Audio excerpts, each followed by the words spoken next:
नमस्कार, आप सभी का स्वागत है यूट्यूब चैनल कुमार फिनेंस पर। इस वीडियो में हम बात करेंगे मन्नापुरम फाइनेंस लिमिटेड शेयर के बारे में, जिसका करंट मार्केट प्राइस 94 रुपया है और लाइफ टाइम हाई से कंपेयर करके देखा जाए तो पिछले एक साल में ये ऑलमोस्ट 60% करेक्ट हो चुका है। क्या इस शेयर को करंट लेवल पर बाई करके फ्यूचर में अच्छा रिटर्न पाया जा सकता है? एनालिस्ट हो या ब्रोकरेज हाउसेज हो, इस शेयर का क्या टारगेट प्राइस दिया जा रहा है? पिछले कुछ क्वार्टर्स में आपको प्रोमोटर्स की भी होल्डिंग बढ़ती हुई दिखेगी। इसको जानने के लिए हम इसके शेयर होल्डिंग पैटर्न पर नजर डालेंगे। पिछले 6 क्वार्टर्स में किसने अपना होल्डिंग बढ़ाया है और किसने कम किया है, इनसाइडर ट्रांजैक्शन में पिछले कुछ महीनों से क्या चल रहा है और आने वाले टाइम में इस कंपनी का फ्यूचर कैसा रह सकता है, ये पूरा डिटेल हम इस वीडियो में फंडामेंटल और स्टॉक एनालिसिस के माध्यम से जाने। उसके पहले मैं कहना चाहूंगा, अगर आप नए हैं इस चैनल पर या अब तक आपने इसको सब्सक्राइब नहीं किया है, चैनल को सब्सक्राइब करके बेल आइकन का बटन जरूर प्रेस करें ताकि आने वाले फ्यूचर में वीडियो का नोटिफिकेशन आपको मिलती रहे। दोस्तों, Manappuram finance limited NBFC sector से आती है और इसका मेजर बिजनेस गोल्ड के अगेंस्ट में लोन देना है,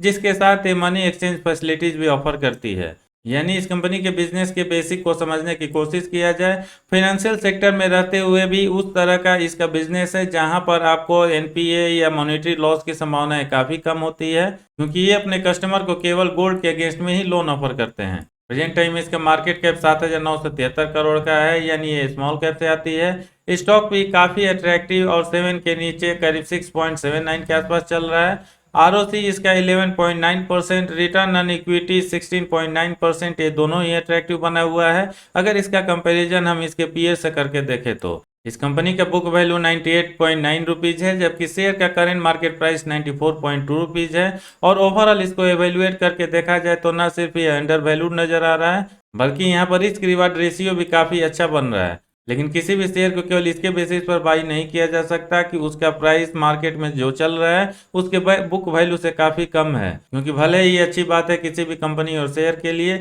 लेकिन उसका फंडामेंटल और फ्यूचर में कैसा ग्रोथ रह सकता है इसको भी मेजर करना काफ़ी इंपॉर्टेंट हो जाता है, जो हम वीडियो में आगे बढ़ते हुए समझने की कोशिश करेंगे। पिछले एक साल में इसने 81.5 रुपीज़ का लो बनाया है, जबकि 224 का हाई बनाया है। डिविडेंड देने के मामले में भी ये कंपनी काफ़ी अच्छी है, इसलिए डिविडेंड डील का परसेंटेज आपको 3.19% नजर आएगा। क्वार्टरली रिजल्ट्स में नजर डाला जाए तो मन्नापुरम का परफॉर्मेंस आपको लगातार पिछले कुछ क्वार्टर से खराब ही नजर आएगा, क्योंकि इसका रेवेन्यू भले ही यहाँ पर आपको सिक्वेंशियल बेसिस पर थोड़ा सा ग्रो करता हुआ नजर आएगा, लेकिन year on year quarter basis पर कंपेयर करके देखा जाए यहाँ पर आपको एक डाउनफॉल आता हुआ दिखेगा, क्योंकि एक साल पहले सेम क्वार्टर में इसका रेवेन्यू 1563 करोड़ का था, जो जून 2022 में कम होकर 1502 करोड़ तक आ चुका है। रेवेन्यू भले ही पिछले एक साल में इसका थोड़ा सा कम हुआ है, लेकिन फिनेंशियल प्रॉफिट पर नजर डाले तो यहाँ पर बहुत बड़ा गैप नजर आएगा और ये 619 करोड़ से कम होकर 429 करोड़ तक गिर चुका है, जिसका इम्पैक्ट आपको फाइनेंसिंग मार्जिन पर देखने को मिलेगा और ये 40% से डाउन होकर 29% तक आ चुका है। नेट प्रॉफिट भी इस कंपनी का इसके ग्रोथ और फिनेंशियल प्रॉफिट की तरह ही नजर आएगा और यहाँ पर भी एक बाहरी गिरावट आपको होती हुई नजर आएगी year on year quarter basis पर, और ये 437 करोड़ से गिर के 282 करोड़ तक आ चुका है। इस कंपनी के annual profit and loss statement के डिटेल में बहुत ज़्यादा ना जाते हुए हम उसके परसेंटेज पर एक नज़र डाल लेते हैं, और जो यहाँ पर डेटा अवेलेबल है पिछले 5 साल का है, जिसमें compounded sales growth on average आपको 12% होता हुआ नजर आएगा, पिछले 3 साल में 13%, और सबसे खराब परफॉर्मेंस पिछले एक साल में आता है क्योंकि ये निगेटिव 6% हो जाता है। कंपाउंडेड प्रॉफिट ग्रोथ इस कंपनी का पिछले 5 साल हो या 3 साल का हो, ऑलमोस्ट आपको ग्रोथ के लाइन में ही जाता हुआ दिखेगा, जबकि पिछले एक साल में इसने काफ़ी खराब परफॉर्मेंस दिया है, क्योंकि इसका प्रॉफिट ग्रोथ निगेटिव 35% हो जाता है, जबकि इसका सेल्स ग्रोथ यहाँ पर निगेटिव मात्र 6% के आसपास रहता है। स्टॉक प्राइस सीएजीआर पर नजर डाला जाए तो पिछले 10 साल के अगर डेटा को हम छोड़ दें, इस कंपनी ने अपने इन्वेस्टर्स को लगातार निराश किया है, क्योंकि एक साल से लेके 5 साल तक एक साल भी ऐसा पीरियड नजर नहीं आएगा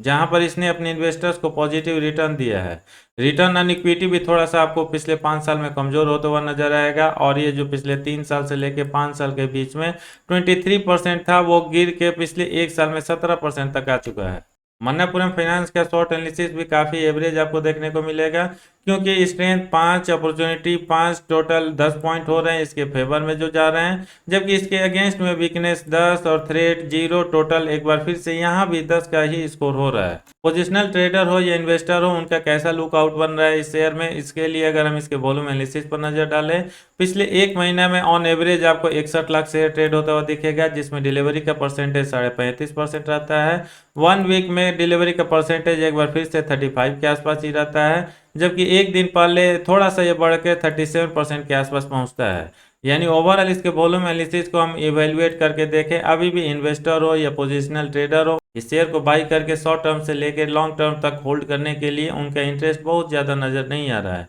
एनालिस्ट का क्या ओपिनियन है इस शेयर के बारे में, इसको हम देखें उसके पहले ब्रोकर रिसर्च पर नजर डाल लेते हैं। और इसमें मेनली 4 ब्रोकर ने इस शेयर को लेकर टारगेट प्राइस दिया है, जो आने वाले 1 साल में आपको अचीव होता हुआ दिख सकता है, जिसमें अरिहंत कैपिटल मार्केट ने करीब 3 बार इस शेयर का टारगेट प्राइस चेंज किया है और हर दूसरे तीसरे महीने में उन्होंने नया टारगेट दिया है। सबसे पहले उन्होंने 15 फरवरी 2022 को 160 रुपये का टारगेट प्राइस दिया था, जब इस शेयर का मार्केट प्राइस 127-28 रुपये चल रहा था। मार्च में उन्होंने टारगेट को रिवाइज करते हुए 118 कर दिया, जब इसका मार्केट प्राइस 94.5 रुपये चल रहा था। और 5 अगस्त 2022 को एक बार फिर से उन्होंने टारगेट को रिवाइज करते हुए 131 रुपया दिया था, जब इस शेयर का मार्केट प्राइस 108 रुपये चल रहा था। अरिहंत कैपिटल मार्केट के अलावा प्रभुदास लीलधर ने इस शेयर का 126 रुपये का टारगेट दिया है, मोतीलाल ओसवाल ने 130 रुपये का, जबकि जियोजीत बीएनपी परिवास ने 127 रुपये का टारगेट दिया है। यानी ओवरऑल देखा जाए तो लोअर साइड में आपको आने वाले 1 साल में 118 रुपये पहुंच सकता है,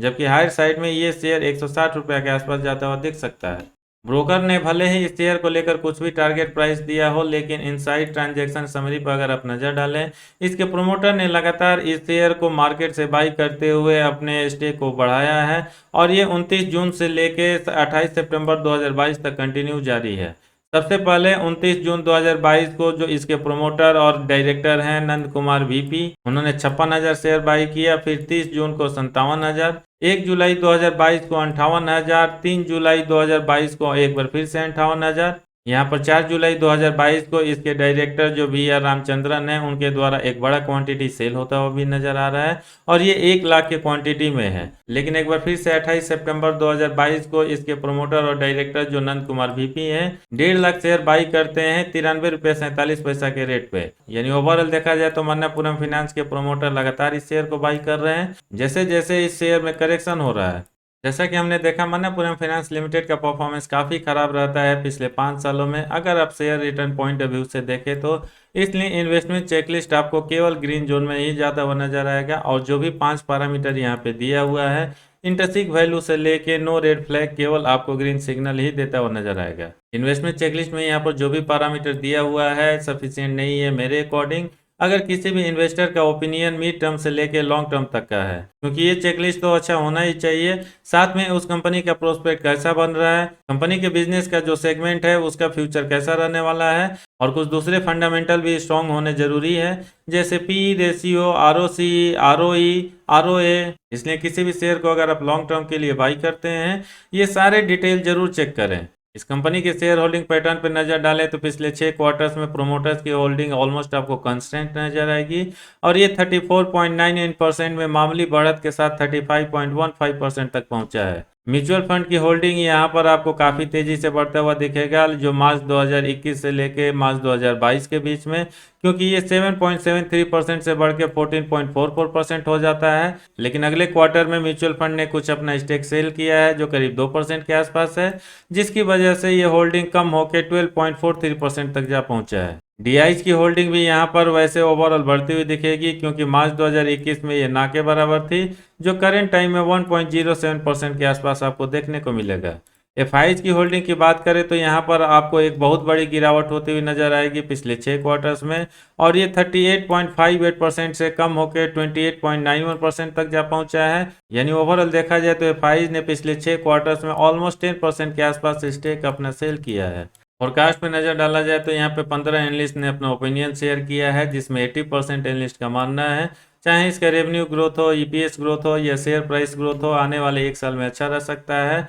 और उसमें हम शेयर प्राइस फोरकास्ट के बारे में बात करें तो लोअर साइड में ये आपको 3% के आसपास रिटर्न दे सकता है सितंबर 2023 तक में, जबकि मीडियम साइड में 46.80% का रिटर्न और बेस्ट सिनेरियो में ये 127.51% का रिटर्न दे सकता है। यहाँ पर मैं ज़रूर ये कहना चाहूँगा, अगर ये वीडियो अब तक आपने पूरा देखा होगा, ब्रोकरेज हाउसेज का जो टारगेट प्राइस आ रहा है आने वाले 1 साल में, ऑलमोस्ट एनालिस्ट का भी ओपिनियन सेम नज़र आ रहा है, क्योंकि उनके अकॉर्डिंग भी इस शेयर का टारगेट प्राइस मीडियन साइड में 138.21 के आसपास रह रहा है। रेवेन्यू फोरकास्ट एनालिस्ट द्वारा जो दिया जा रहा है मार्च 2023 तक के लिए, ये काफ़ी खराब नज़र आ रहा है, क्योंकि लोअर साइड में एक बार फिर से आपको 38% के आसपास गिरावट होते हुए नजर आ सकती है। मीडियन साइड में 27.5%, जबकि बेस्ट सिनेरियो में भी आपको 24.5% के आसपास फॉल आता हुआ दिख सकता है। यानी जिस तरीके से इस कंपनी का परफॉर्मेंस रेवेन्यू ग्रोथ के मामले में पिछले कुछ क्वार्टर से रहा है, वो आने वाले 2-3 क्वार्टर में कंटिन्यू कर सकता है। अर्निंग पर शेयर जरूर आपको यहाँ पर थोड़ा सा ठीक ठाक नजर आएगा, क्योंकि इसको लेकर जो फोरकास्ट किया गया है मार्च 2023 तक के लिए,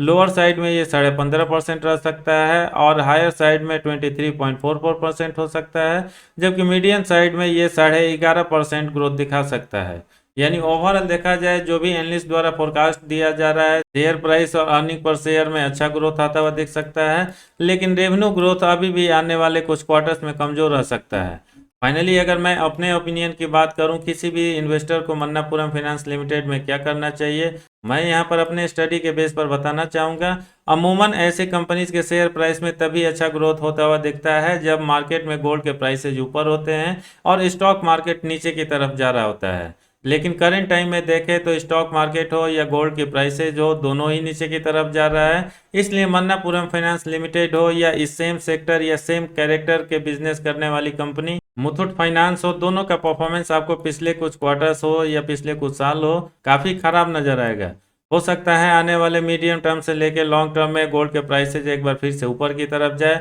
तब आपको अगर करंट लेवल पर इस शेयर को बाई करके चलते हैं, एक अच्छा रिटर्न बन सकता है। फिलहाल कमोडिटी मार्केट हो या स्टॉक मार्केट हो, जिस तरीके से पिछले 1 साल से चल रहा है और इसको लेकर जो आने वाले 1 साल के लिए प्रेडिक्शन दिया जा रहा है, मैं यहाँ पर कुछ भी रिकमेंड करना पसंद नहीं करूँगा। और अगर आप कोई भी डिसीजन लेना चाहते हैं, जो भी डिटेल मैंने आपके साथ शेयर किया, चाहे एनालिस्ट का फोरकास्ट हो या ब्रोकरेज हाउसेज का फोरकास्ट हो, उसके बेसिस पर अपना कॉल ले सकते हैं। इस वीडियो में इतना ही है, कैसा लगा कमेंट करके जरूर बताएं। पसंद आए तो लाइक का बटन प्रेस करके अपने सर्किल में उनके साथ जरूर शेयर करें जो मन्नापुरम फाइनेंस लिमिटेड जैसे शेयर में इंटरेस्टेड है। पूरा वीडियो देखने के लिए धन्यवाद। जय हिंद।